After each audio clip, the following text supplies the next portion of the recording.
Hebreus capítulo 5, versículo de número 11 ao 14. Hebreus 5, versículo 11 ao 14, a gente vai dar continuidade a nosso estudo na carta de Paulo aos Hebreus. Amém? 11 ao 14. A esse respeito, temos muitas coisas que dizer e difíceis de explicar, porquanto vós tendes tornados tardios em ouvir.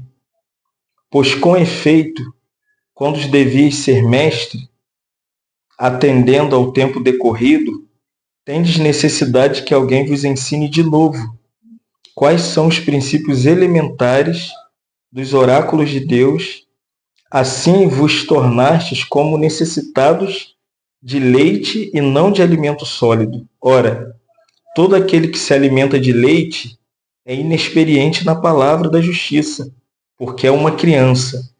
Mas o alimento sólido é para os adultos, para aqueles que pela prática têm as suas faculdades exercitadas para discernir não somente o bem, mas também o mal. Nos ilumina nessa manhã, nos leva a entender, Espírito Santo, mais da sua palavra. Te louvamos pelo tempo de adoração ao teu nome, pelas orações dos santos, e agora pedimos que tu direcione a nossa comunhão na sua palavra.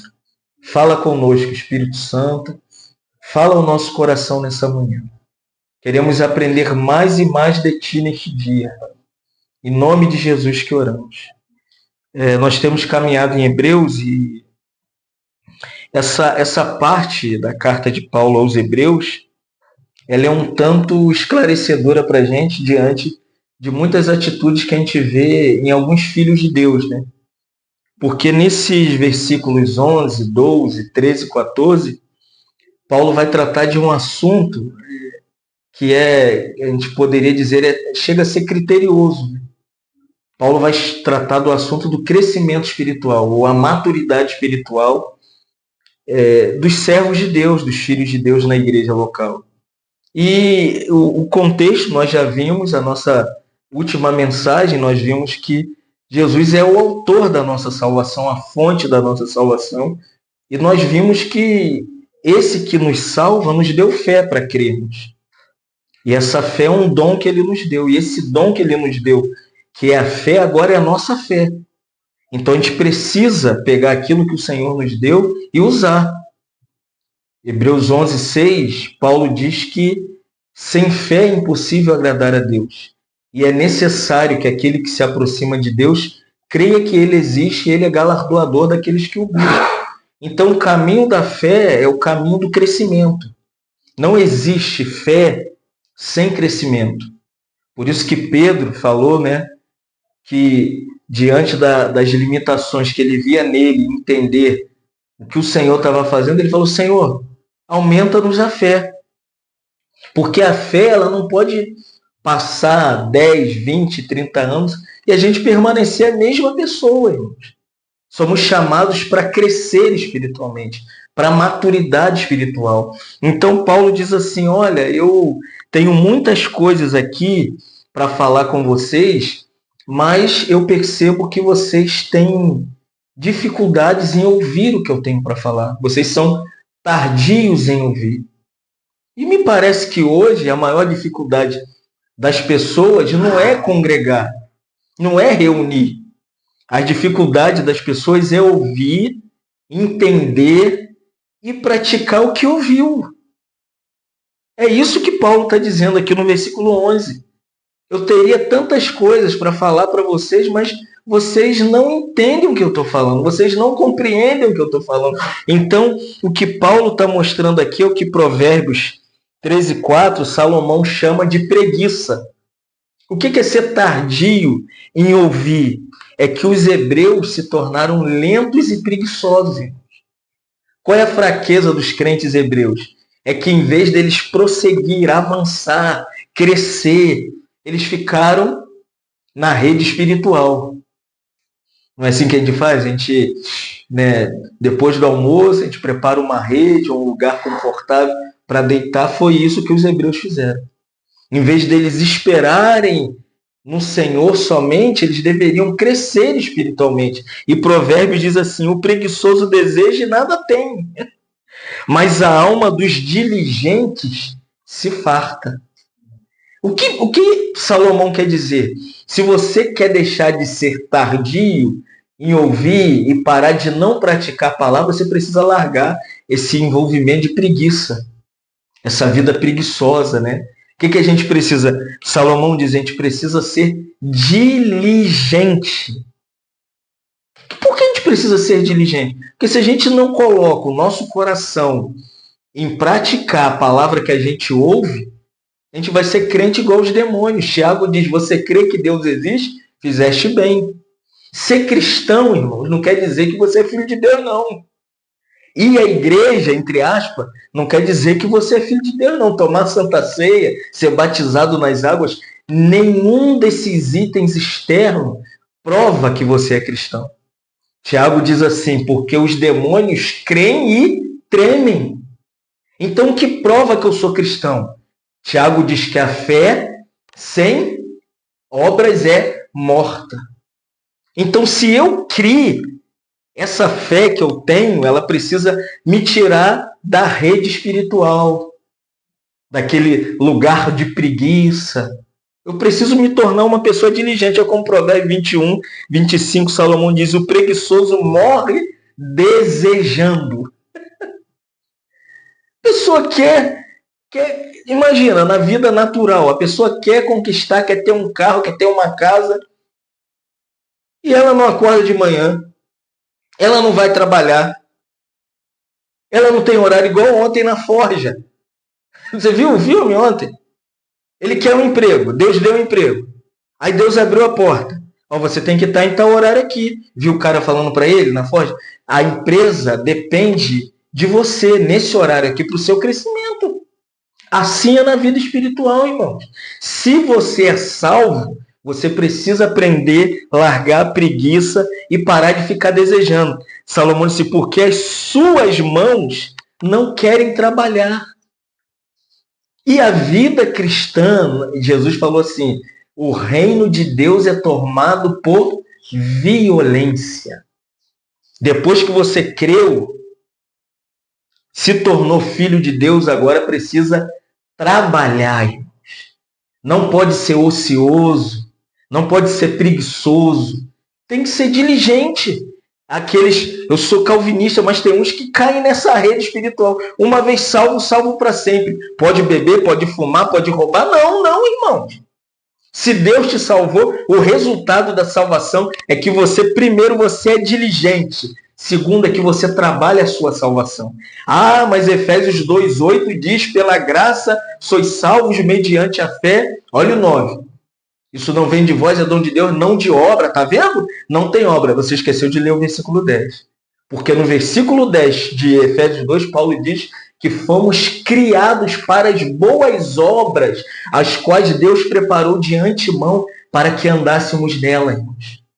Deus não criou a gente, largou a gente. É igual sua mãe te gerou, você nasceu, ela te jogou na casa do vizinho, ela teve que te amamentar, trocar sua fralda, te dar papinha, te alimentar, para você começar a crescer, irmãos. É assim que Deus faz. Deus nos salva pela graça e depois Deus coloca no nosso coração sentimento para que a gente cresça e deixe de ser tardio. Qual é o problema dos hebreus? O problema dos hebreus é que o coração deles se tornou leviano. O coração, quando ele é leviano, ele acha que porque leu, já entendeu e ele já sabe, ele fica ali naquele marasmo. Irmãos, a vida cristã é uma vida de luta, é uma vida de guerra, é um quarto de guerra, é uma forja mesmo, irmãos. A vida cristã não é que agora estou feliz e amável, isso é quando você é salvo pela graça. Mas depois de salvo pela graça, Filipenses capítulo 2, versículo 12, Paulo diz assim, desenvolvei a vossa salvação. tem que desenvolver a salvação. E Paulo diz, com temor e tremor. Se você foi salvo, você precisa, a partir de então, agora viver uma vida como Provérbios 2, 4 e 5 diz assim: mas buscareis a sabedoria como prata e como tesouro escondido. Você está pensando o quê? Que entrar nas escrituras, igual nós vimos ontem, que precisa da iluminação, da comunhão, da unção, da oração, da dedicação, da interpretação, entender os originais. Irmão, você acha que é acordar de manhã e ficar deitado? Que vai vir um anjo e vai falar com você? Você está enganado. Você não abre a palavra, não. Você não vai orar para você ver, não. Porque aqui Salomão diz que as escrituras são tesouros escondidos. Esse livro tem tanta pepita de ouro nesse livro, tem tanta riqueza nesse livro, que é difícil entender porque os crentes são tão pobres. Pobre para orar, pobre para ler a Bíblia, pobre para congregar. Quer ver, Salomão diz assim: então entenderás o temor do Senhor e você vai encontrar o conhecimento de Deus. Quer conhecer Deus? Quer saber quem é Deus? Você precisa ser o quê? Diligente, não tardio em ouvir. Porque todo mundo ouve. Se lembra que Isaías disse ontem? Jesus, naquele que nós lemos, Paulo, no final do seu ministério, Paulo entende que Isaías tinha visto 700 anos antes a situação das pessoas, tanto os judeus quanto os gentios. Vão ouvir, mas não vão entender. Vão ver, mas não vão enxergar. E hoje qual é a maior dificuldade, irmãos? É que as pessoas acham que abriu a Bíblia, leu o texto, entendeu o texto, que felicidade, vou viver minha vida. Não, irmão. Você precisa cavar. Como que se faz uma casa? Você pega o terreno e joga lá a pedra, a água, a areia, e faz lá o negócio para comer. Não, primeira coisa que se faz numa construção civil, primeiro cava uma sapata. Já viu como que se faz a casa? Cava uma sapata profunda, dependendo do terreno, é uma sapata profunda, e o mestre de obras coloca o quê? O radier. Depois vai levantando a coluna, igual a Joana falou ontem. Então hoje tem crentes que não tem coluna espiritual, não tem estrutura. É igual a parábola que o Senhor falou: vem o vento, a casa edificada sobre a areia, vem um vento, sopra de uma... Você olha e fala assim, caramba, é super espiritual, ele está na forja, ele está no quarto de guerra. É um menino, igual a gente vai ver aqui. É um bebê. Vem o vento, Jesus falou, é igual a história dos 3 porquinhos. Sopra, caiu a casa. Porque na parábola, a edificação tem 2 casas. A que é edificada sobre a areia e a que é edificada sobre a rocha. Quer edificar sobre a rocha? Tem que conhecer Deus, tem que saber quem é o Senhor. Não é o Senhor do seu pai, do que você ouviu do pregador. Você precisa ter uma experiência, porque a vida cristã é igual quando você vai entrar na marinha. Como que entra na marinha? Barrigudo e gordo? É impossível. Teste, não é o quê? É teste, tem que ser magrinho, tem que aprender a nadar, tem que se exercitar, irmãos. Tem que transpirar. A vida cristã é transpiração espiritual. A vida cristã é suor. A gente pensa que a vida cristã é igual a velhinha. Viu todo mundo, meu filho vai ser salvo. Convidamos uma senhora. Quando a velha chegou, a velha transpirou oração, irmãos. E é porque a vida cristã não é uma vida de conto de fadas.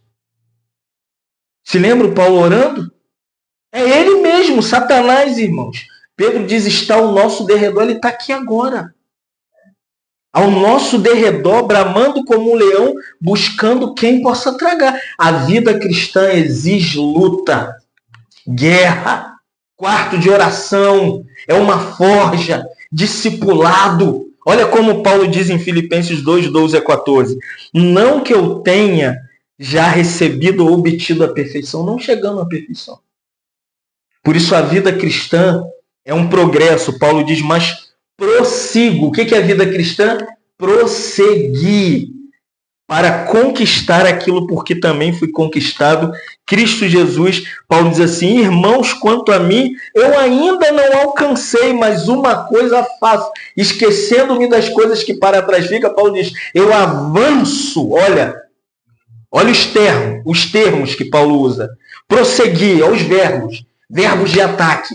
Prosseguir, avançar. E Paulo continua: prossigo para o alvo, para o prêmio da soberana vocação em Cristo Jesus. Igreja, depois de salvo pela graça, você acabou de ser convocado para a guerra.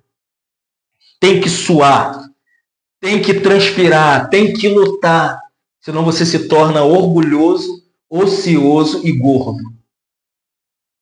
Então aqui nós somos convidados a, primeiro, a sermos diligentes no versículo 11 e não tardios no ouvir. Por que muitos irmãos... Eu estava conversando com a minha esposa, falei, tantos irmãos passaram com a gente, né, Joana? Por que os irmãos não estão com a gente? Porque acha que ser cristão é só ler e vai viver a vida dele. A gente esquecemos que tem um ser nesse mundo que ele atua nessa terra e já derrubou Hitler, Mussolini, ele já derrubou a Igreja Católica, já derrubou a Igreja Protestante, ele já derrubou reis, ele já derrubou beatos, ele já derrubou beatas, ele já derrubou padre, ele já derrubou bispo. E quem somos nós diante dele se a gente não depender da graça de Deus? Meu? Você acha que o diabo é um ser que nasceu agora? O bicho tem o quê? Quase 6.000 anos que ele está aqui, atuando na terra.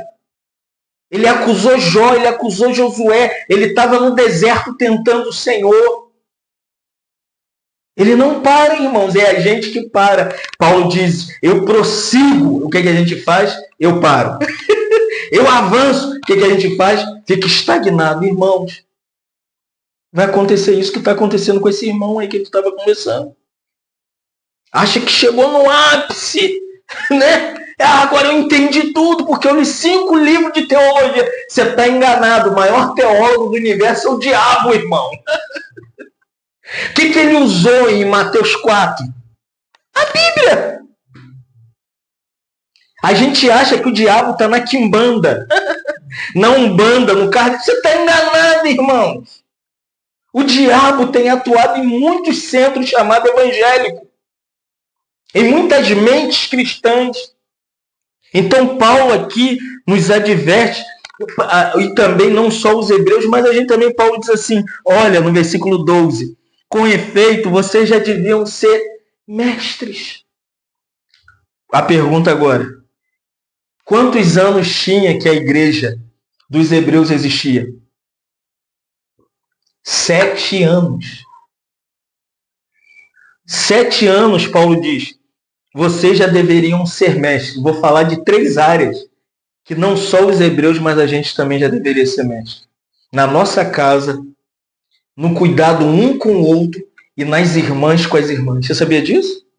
Hoje a gente acha que ser mestre é esperar um grande orador, um grande líder. Não, irmãos. O que Paulo está dizendo para ser mestre? É você cuidar da sua casa. É Deuteronômio 6,7. Moisés diz assim, tu inculcarás nos seus filhos a palavra, e delas falarás quando você estiver sentado na sua casa, andando com seu filho no meio do caminho, quando você for deitar para botar seu filho para dormir, quando esse seu filho levantar para tomar café. Nós não fazemos isso. O que a gente faz? Vamos levar que na reunião ele vai ser salvo. A gente tem que ser mestre. Não é na igreja, é na nossa casa. O lugar de educar nossos filhos. O que hoje aconteceu? A gente pega e acha que quem educa a nossa casa é a igreja. Não. Está aí as pessoas vindo de tal lugar, de tal lugar, de tal lugar. E a casa delas, ninguém lê a Bíblia, ninguém ora. Espera o lugar sagrado, né? A hora do culto. Irmãos, está aqui o escritor aos Hebreus dizendo, gente, é hora de vocês ser mestre. ensinar os seus filhos. E aqui Moisés diz, você deve ensinar na sua casa, assentado, andando, deitado e levantando. O que a gente faz hoje?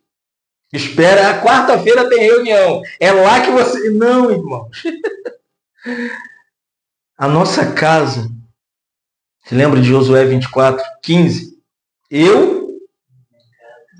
É isso que Josué está falando. Josué não servia no templo. Josué servia na casa, com seus filhos e sua família.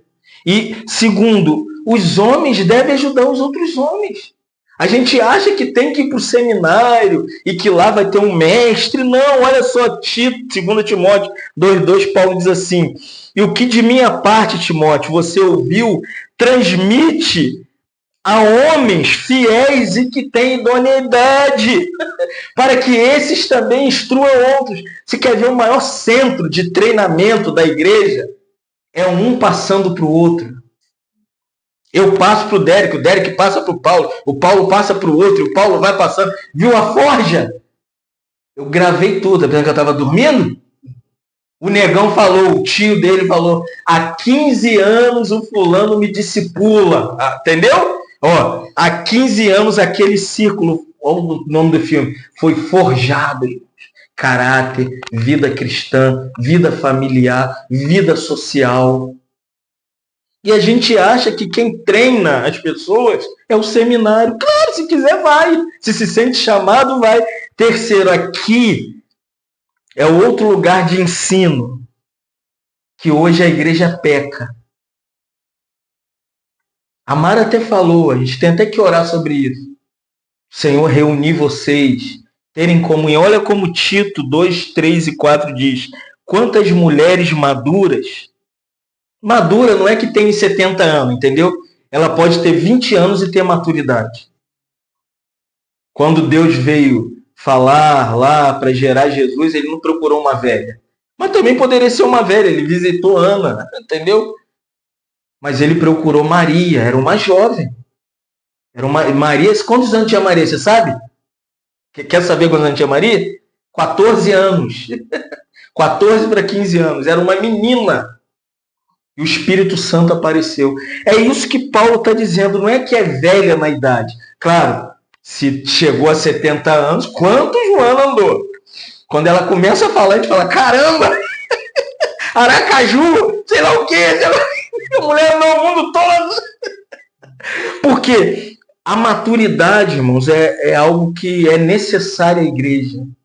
Para o cuidado de irmãs para irmãs. E Paulo diz assim, que sejam sérias no seu testemunho, olha só, não fofoqueira, não escravizada pela bebida, mas sejam ensinadoras do bem, a fim de que instruam as irmãs jovens, as que casaram agora, para amarem os maridos e cuidar dos seus filhos. Orem, irmãos, para o Senhor levantar uma reunião entre vocês se pastorear, se apacentar, se acompanhar. Porque nem tudo que é falado entre a gente aqui, vocês vão falar para a gente. Mas entre vocês, Angra dos Reis faz isso. Rio de Janeiro faz isso. Miguel Pereira faz isso, porque tem que ter reunião, tá vendo aqui? Quer ser mestre, irmão, não precisa pegar o púlpito e ficar pregando, quer ser mestre. Ajuda a outra irmã, uma irmã ajuda a outra, e a outra ajuda a outra, e uma acompanha a outra. Isso aqui Paulo está dizendo. Vocês querem ser mestre? Cuida uma das outras. Como a gente precisa disso, irmãos? Porque pela igreja se esquecer do ministério feminino das irmãs, o que aconteceu? A igreja se tornou isso aí que ela é. Percebeu ontem na forja? Quem é que ora pelo menino? Não são os homens, são as irmãs. As irmãs reuniram para orar e os homens reuniram para quê? Para pregar. Não sei se você percebeu no filme. As irmãs oram. E os irmãos, no quadradinho, eles reúnem para dar testemunho da palavra. Porque eles são guardados pela oração. Até para orar por nós, irmãos. Você está pensando que é fácil? Olha a tribulação que ele está passando. O Paulo não orou? Senhor, guarda, liberta, porque é verdade, irmãos. Não é fácil a gente cuidar de pessoas, lidar com pessoas, assistir a pessoa. Então, Paulo mostra que a gente deve ser mestre na nossa casa, no cuidado do homem com o homem, no cuidado da mulher com a mulher. Mas as pessoas querem ser mestre para ficar mostrando, né, o quanto ele aprendeu da palavra. Não, irmão. Quer saber se você é mestre? Ensina na sua casa, ensina os irmãos e as irmãs. Ensina, e Paulo diz assim, ó, já era para vocês ser mestre. Aí Paulo diz, mas vocês têm que aprender de novo. Como assim? 7 anos, Paulo diz, vocês têm que ensinar em casa, irmãs para irmãs, irmãos para irmãos. E Paulo diz, mas vocês têm necessidade do novo aprendizado, dos oráculos de Deus. Olha o que Paulo usa a expressão, os princípios elementares da fé. Meu Deus. Você já percebeu? Chegou um tempo que a gente está ensinando os crentes o A, B, C, D da fé. Os crentes não sabem nada da verdade. O que é os princípios elementares da palavra de Deus que Paulo diz aqui em Hebreus capítulo 5, versículo 12? É chocante. Está em Hebreus capítulo 6, versículo 1 a 2, Paulo diz assim, por isso, pondo de parte os princípios elementares da doutrina de Cristo. O que são os princípios da fé? São coisas iniciais. É igual quando você leva a sua filha, o seu filho para ser alfabetizado. Quais são os princípios da formação escolar? É o A, E, I, O, U. Depois o A, B, C, D, E, F, G, H, I, J, L, M, N, O, P, Q. O abecedário completo. Aqui Paulo está dizendo, vocês têm que ser mestre. Cuidar da sua casa, cuidar dos irmãos, cuidar das irmãs. Mas Paulo diz, vocês têm que voltar de novo para as doutrinas iniciais da fé, deixando-vos levar para o que é perfeito. Não, vocês têm que começar de novo. Aí Paulo diz, primeira doutrina que muitos crentes têm que reaprender, a doutrina do arrependimento. Parece que o cara chegou lá no... A atitude dele não mostra que ele é arrependido. Ele é egocêntrico, ele é orgulhoso, ele é altivo. Como, irmão? Se eu me tornei filho de Deus, qual é a característica central da minha vida? Martinho Lutero dizia que a gente tem que se arrepender até do próprio arrependimento. Você sabe o que é isso, irmão? É que às vezes o nosso arrependimento não é genuíno. A gente fica diante de Deus, Senhor, estou aqui, fala comigo, estou aqui na tua presença. Daqui a pouquinho a gente vai e maltrata as pessoas, machuca as pessoas, fere. E Paulo diz, não só arrependimento de obras mortas, mas também da fé em Deus. Meu Deus do céu. Hoje, o que mais os crentes precisam é redescobrir a doutrina da fé. Sabe por quê? A Universal engana e se tornou um império, sabe por quê? Explorando a fé das pessoas. A fé aqui não é fé na fé. Olha para esse copo e determina que esse copo vai ser abençoado e se você beber essa água, Deus vai te curar. Não, irmão. A fé não está baseada no copo d'água. A fé está baseada em Jesus. O que cura é Cristo, irmão, não é a água. Você entenderam, irmãos? Quer ser curado? Vai para Jesus. Qual é o nome de Jesus lá? O Deus do Antigo Testamento? É Ele, Jeová Rafa, o Deus da cura. É para Jesus que a gente tem que ir. Quem que curava? Já viu Jesus com um copo d'água? Agora eu vou levantar aqui. O que você quer? Vamos orar por esse copo. Não, irmão. Jesus falava, vai, atua. O quê? Fé te salvou, te curou. Então, hoje, infelizmente, os crentes precisam do A, B, C, D, E, F, G, H da fé. Incrível. Estamos lá na cidade com o maior número de evangélicos. Eu entrei no mercado com o irmão. E eu não sou de fazer pergunta. Ninguém nem sabe que eu sou cristão. Mas eu ouvi o irmão falando, o irmão, não é, varão? Eu falei, é. Eu falei, mas você está falando da salvação? Eu falei, me explica, irmão, um pouquinho sobre a salvação. O irmão pegou o carrinho e sumiu. Eu falei, ô irmão, varão, aleluia. Tá aí, irmãos. Os crentes não sabem, se você crê, você tem que se arrepender, tem que ter fé da salvação. Terceiro, você tem que ser imergido em Cristo. O batismo aqui não é batismo das águas. Batismo não salva. O que salva é Jesus. Amém? Batismo aqui é baptizo. Significa ser unido a Jesus. Quando você crê, se arrepende, recebe fé da salvação, aí Paulo diz aqui em Hebreus 6, agora você é colocado em Jesus. Por isso que Efésios fala tanto, em Cristo, em Cristo, em Cristo. É João 15, se vós estiverdes em mim, eu em vós, vós dareis muito fruto. É a videira verdadeira, e nós somos os ramos. É isso que é batismo, entendeu? Batismo aqui não é das águas. Batismo é o batismo em Cristo. E Paulo continua, imposição de mãos também não é colocar a mão sobre os outros. Aqui é a identificação que você tem em Cristo. De se arrepender, a fé da salvação. Aí Paulo diz, você é o quê? Você é imergido em Cristo, agora você é identificado em Cristo. Se eu coloco as mãos sobre a cabeça do Paulo, eu estou me identificando com Paulo. Então nós não cremos em, por isso que a gente não ora por imposição de mão. Entendeu? Tem um doido aí, ele tá agora, eu estava vendo ontem, ele falou, vem todo mundo de tal lugar que nós vamos ficar impondo a mão. Ele fica assim. Deram até sorte que é raro, né? Deram aquela facada, mas cuidado. Ele foi para impor a mão, o cara meteu-lhe o facão. Fez daquilo, ficou mais rico ainda. Depois da facada no pescoço, o homem ficou mais rico. A ressurreição dos mortos, e Paulo termina dizendo o juízo eterno, o julgamento final. Isso são, incrível que pareça. Paulo chama lá em Hebreus capítulo 5, versículo 12, de princípios elementares da palavra de Deus.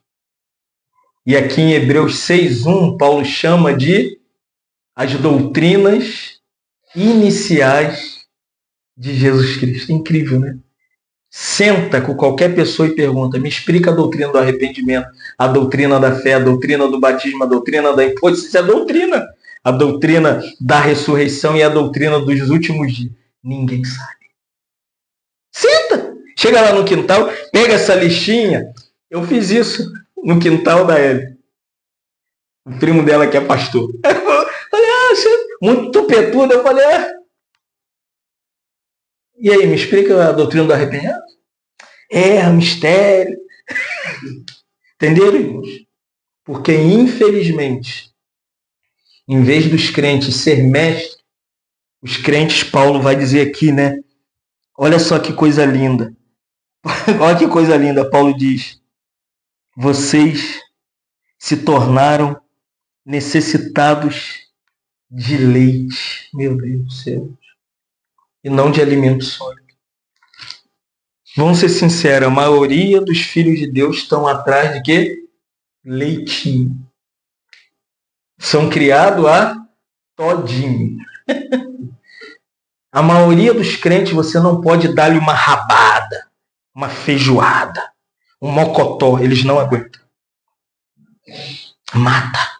Se você começar a falar de escatologia, eles morrem. Os curiosos ficam, mas os que são nutridos a leitinho espiritual não aguentam. Infelizmente, o leite da palavra e o alimento sólido é bem diferente. Aqui no versículo 13, Paulo fala de leite. Para que é o leite? Leite, não sei se vocês sabem. Quem é mãe aqui sabe disso. Existe no ato do nascimento da criança, assim que a Emily nasceu. Quando a Jaqueline teve a Emily, a primeira coisa que a enfermeira fez foi colocar a Emily aonde? No peito. Você já se perguntou por que as enfermeiras levam... Pedro nasceu, Ellen parecia morta. Botou a criança... Por que tem que mamar assim que nasce? Porque é o quê? Bebê. E o primeiro leite, ele é chamado de colostro. O colostro tem tudo aquele DNA dos pais. Tudo que a Emily tem para ser parecida com Jaqueline e o Derek vem da primeira mamada. Sabia disso? Tudo que está nela foi transferido, todo, a imunidade dela, tudo. E a maioria dos crentes hoje, irmãos, só estão no colostro. Só na primeira mamada. Você chega perto deles, Jesus me curou, Jesus operou uma obra, Jesus, você fala, e o céu? Não. Eu tenho que resolver minha vida. Inferno! Não. O irmão falou para mim, não fala disso não, o diabo está lá. Eu falei, mas você está... Não, tem um inferno. Como um crente tem medo do inferno, irmão? Se já estamos no céu com Jesus. Por causa do leite. Erradíssimo. Daqui a 10 anos, Emily está com 16 anos, né? Aí a gente chega aqui, Emily com a dedeirinha. Eu vou falar Derek. Ele é moça. Não, papai. Os crentes, depois de 20 anos, tirou a chupeta dele. Eu vou embora. Minha chupetinha. Os crentes são assim, irmão. Pisa no calo deles. Não pode tirar dos crentes que bebem leite. O que as crianças têm? Mamadeira, chupeta e às vezes um ursinho.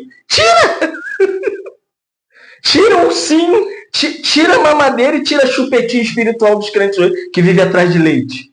Estão lá sentados, só atrás de leite. E na verdade, olha só agora, 1 Coríntios 3, 1-3, Paulo diz assim para os coríntios, eu, porém, irmãos, não posso falar com espiritualidade para vocês, eu não posso abrir o que eu vi do Senhor.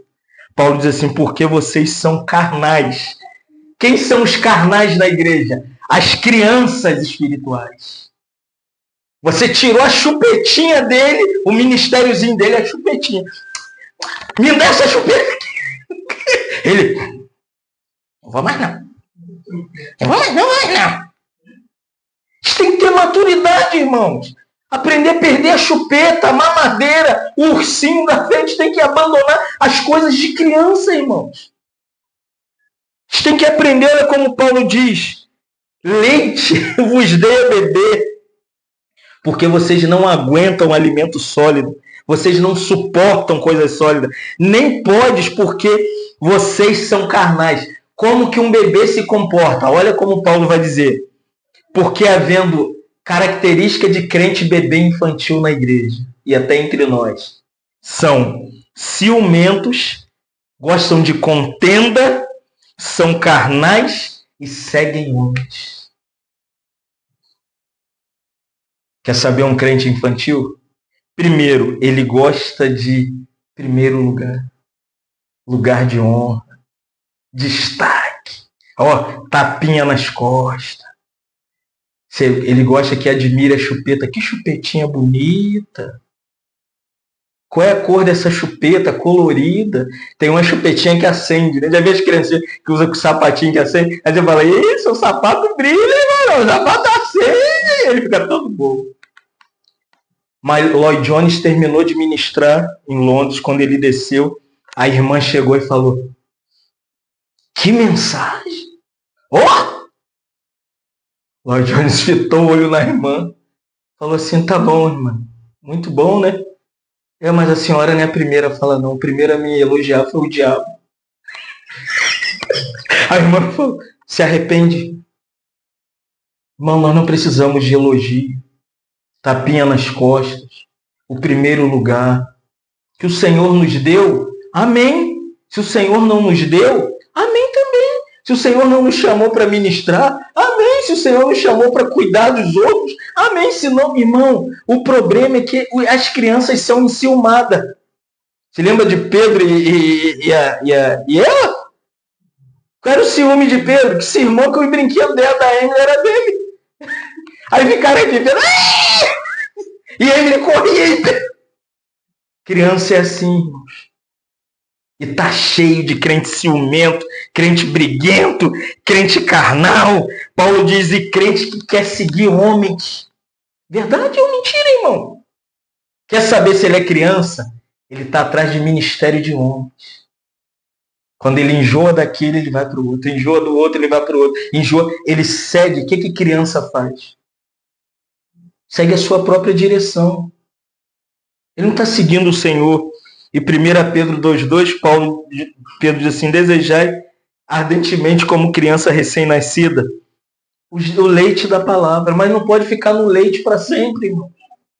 Qual é meu desespero hoje?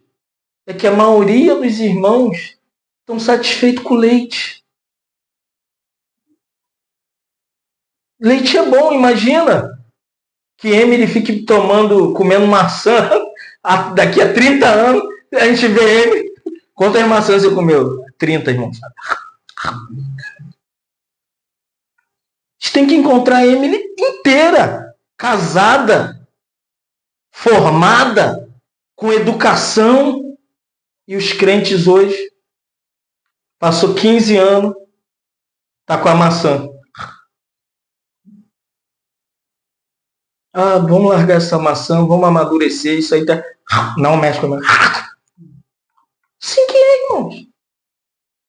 E Paulo diz, olha só, para a gente terminar no versículo 14. Paulo diz, mas o alimento sólido é para as pessoas. O grego aqui para maduro é teleios. Alimento sólido é para adultos espirituais, pessoas que cresceram e que são plenos em Jesus Cristo. São teleios. A palavra grega para criança, ali no versículo 13, é népios. O que são os népios? Pessoas incapazes de mente simples para entender disciplina, repreensão, não é assim? Te repreende a criança que... Você mete o cacete... Eu meti o cacete num aí agora. Tem que ser firme. Você não conhece a Bíblia? Você não é teólogo? Imagina, eu ganho uma disciplinada do povo. Paulo fala, toma vergonha na cara. Fala para esse irmão, toma vergonha na cara. Homem velho de quase 50 anos. Pulando igual... Irmãos, é isso que aconteceu. Os membros hoje, a maioria dos irmãos da igreja local são népios no grego. São incapazes de aceitar disciplina, repreensão. Por isso que está cheio. Qual é a palavra na igreja hoje? Palavra para incentivar a ser feliz. Né? Você vai ser feliz, você não tem problema. O cara entra por trás e sai por trás.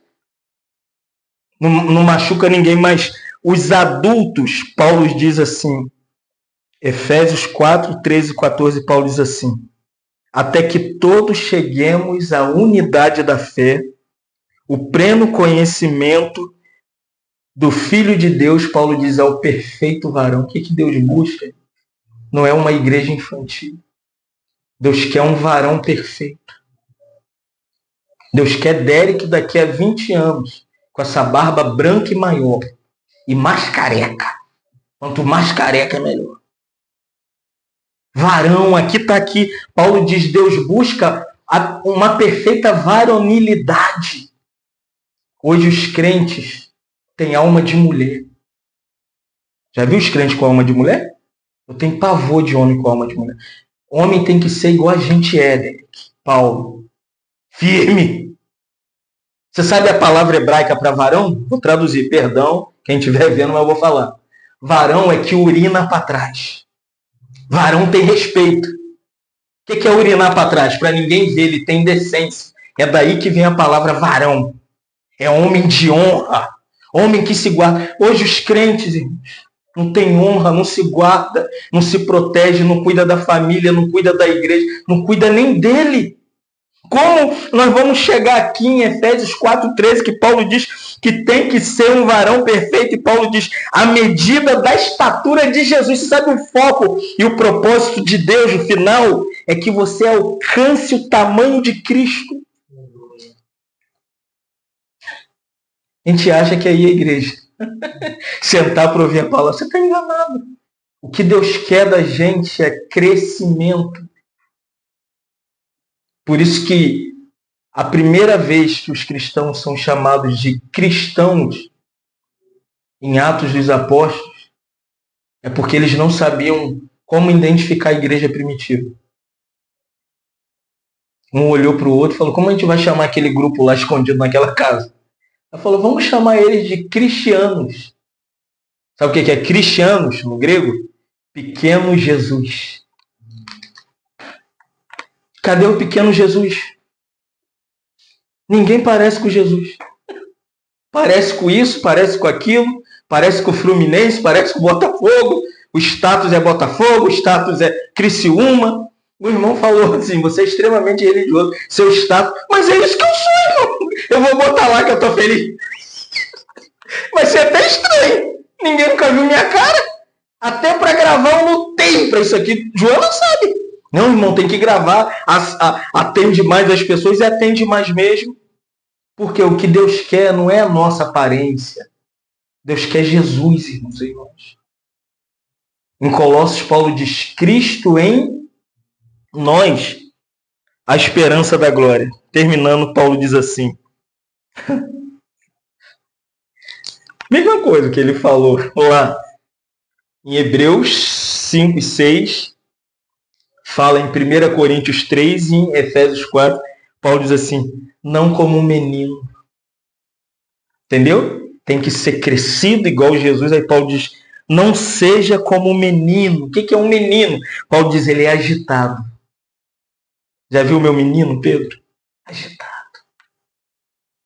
Um menino é sempre agitado. Quer saber se um cristão é maduro ou ele é menino? Ele é agitado. Ele não consegue sentar para ouvir. Ele está ouvindo, mas ele está pensando no amanhã. E tal, o que vai acontecer? Teve um irmão que estava com ele e falou, o que nós vamos comer? Eu falei, não sei. Não sei, nós vamos comer. Quando terminar, o que será que a gente vai comer? Já está quase na hora de ir embora. Vamos comer e vamos embora. Meu Deus. Está aqui agitado de um lado para o outro, levado aqui que está por qualquer doutrina nova. Pintou a igreja de preto, ele vai. Mudou o nome do negócio, não é mais o radical, agora é outra coisa, ele vai. Desceu de Chapolin, trocou o nome da igreja, ele vai. É assim que é os cristãos, e Paulo diz assim, pela artimanha dos homens, que pela astúcia conduz as pessoas ao erro. Que o Senhor nos dê crescimento. Que a gente deixe de ser infantis e ajudemos as criancinhas na igreja. Como que se ajuda a criança na igreja? Orando por ela. Não briga com ela, não ataca ela. Não é assim? Começa a gritar com a Emily. Vai deixar ela perturbada. Que ela é criança. Mas Provérbios diz, ensina o menino ou a menina no caminho que deve andar. Não é só para a criação dos filhos. Tem irmãos que é menino, irmãos. Você precisa ensiná-los no caminho que deve andar. Olha como Paulo diz, porque Salomão diz, porque quando crescer, viu? Não se desviará dele. Então, perceber um irmão infantil, não briga com ele, não ataca ele, não critica ele, não infama ele. Criança é criança. Você quer que Emily seja Esther? É impossível. Esther chegou ao estágio de maturidade, no sentido do que ela largou, né? A pré-adolescência, a adolescência chegou, e agora o que é? Já entende. Olha como Paulo diz. Paulo diz aqui no versículo 14, aprende a discernir o que é certo do que é errado. A criança não sabe. Não sei se você já teve essa experiência, vocês. Mas uma vez eu estou em casa, como o Pedro é infantil, ele meteu o dedo na tomada. Outro dia eu estou passando roupa, Pedro foi lá no ferro, mas não, vai queimar. E é assim que é. Tem irmãos que você pensa que é crescido, Ele estava metendo o dedo na tomada. Aí você olha, meu Deus, queimou a mão. Então que a gente ajudemos, porque Paulo diz que a maturidade te faz discernir. Essa palavra, Paulo diz que agora você aprende a julgar todas as coisas. Paulo diz assim, o homem espiritual tudo discerne e de ninguém é discernido. O homem espiritual, o homem maduro, o homem crescido, o homem adulto espiritualmente, ou a mulher adulta espiritualmente, ela discerne tudo, ninguém sabe quem ela é. Ela é uma mulher espiritual, ele é um homem espiritual. Então que a gente cresça, amadureça para que a gente deixe de ser criança. E ajude as crianças. Não vamos atacar, amém? Não vamos criticar, não vamos falar mal, mas vamos nutrir um sentimento, Senhor, ajude essa pessoa a crescer. Porque não é fácil a gente esperar que a pessoa caminhe e ela não sai da infantilidade espiritual. Isso é evidente entre nós. Imagina, se entre nós tem isso, imagina aí. Não é? O que você vê? Mas que você vê. A balinha deles é o lugar que ele vai, o picolé dele, ele quer saber do carrinho dele. Então que a gente não tira o carrinho da criança. Se possível, dá mais um carrinho. Tinha um menininho que quando eu entrava na rua, o Matheus lá na rua, quando chegamos lá, a gente estava morando lá 6 anos, ele era menor, né? Aí um dia o Matheus me viu, eu sou muito na minha, né? O Matheus me viu, ô tio, me dá um carrinho, eu quero um carrinho. Aí eu esqueci, né? Criança quando pede, ela não esquece. E eu prometi, eu falei, não, eu vou te dar o carrinho. Aí um dia eu tô passando, ele bateu, tio, e o meu carrinho você comprou? Eu falei, não comprei. Aí um dia eu falei com a Ellen, vamos comprar um carrinho no Amigão, eu comprei uma caixa de carrinho, irmão. Quando eu dei o carrinho, meu coração foi assim que muitos crentes são. Eles são felizes com a caixinha de carrinho. Quer tornar a galera feliz? Dá uma caixinha de carrinho. Fica todo, aleluia. Tira o carrinho. Ele grita, ele briga. Então, a maturidade é uma experiência diária. Como leitura da Bíblia, igual eu falei ontem, vida de oração e vida de comunhão. Quer crescer? Quer deixar de ser criança? Tem que ler a Bíblia, tem que orar e congregar. Se não reunir, ninguém quer ler a Bíblia. Se não ler a Bíblia, ninguém quer orar. Então a maneira do nosso crescimento são 3. Ler a Bíblia, orar e reunir. Vamos lá. Ler, orar, reunir. Vamos abreviar. L-O-R. Qual é o nome? LOR. Você quer crescer? Pratica o LOR. Leia a Bíblia, ore e reúne. É o LOR. Esse é o caminho do crescimento. Não é fazer vigília, fazer campanha, ficar de joelho gritando. Não, é simples, é prático. É igual isso aqui. Quer crescer? É igual isso aqui. Quer saciar a sede? Ó, aqui. Não tem mística, mágica, igual a folha. Tem mística e mágica? Não. É uma mesa, todo mundo sentado, todo mundo lendo, orando, estudando. Então que o Senhor nos ensine a cuidar das pessoas que estão nessa meninice espiritual, né? Para que eles cresçam, amadureçam e virem um cristão varão, né? Com respeito. Te louvamos nessa manhã. Nos ensina a trilhar o caminho da maturidade, Senhor. Não queremos permanecer infantis depois de te conhecermos tanto tempo, Senhor. Forge o nosso coração, o nosso caráter. Nos dê mais experiência com seu Filho, Senhor. Pois a nossa medida não é a igreja, os irmãos da igreja, o ministério da igreja. Não, o que nos mede é o seu Filho. O que nós queremos é a perfeita varonilidade. Nós queremos a medida e a estatura de Jesus. Nós queremos ser como Cristo, andar como Cristo, falar como Cristo, pensar como Cristo, ver como Cristo, que as nossas mãos sejam as de Cristo, os nossos pés, os nossos olhos, os nossos pensamentos, que todo o nosso ser cresça nessa plenitude de Cristo. Ó Deus, nos ensina a crescer. nos ensina a ler a Bíblia, nos ensina a orar, nos ensina a reunir, nos ensina, como Pedro diz, a desejar ardentemente o genuíno leite da palavra, para que por ele nos seja dado crescimento para a salvação. Não nos deixe ficar infantis, brigando por liderança, por ministério, pelo primeiro lugar. Nos livra, Senhor, desse espírito de guerra, de contenda. Nós queremos ser servos e servas uns dos outros na igreja. Queremos lavar os pés uns dos outros, sentar com os outros, orar com os outros, bater um papo legal com os outros. Nos liberta, Senhor, desse espírito, Senhor, de autoritarismo.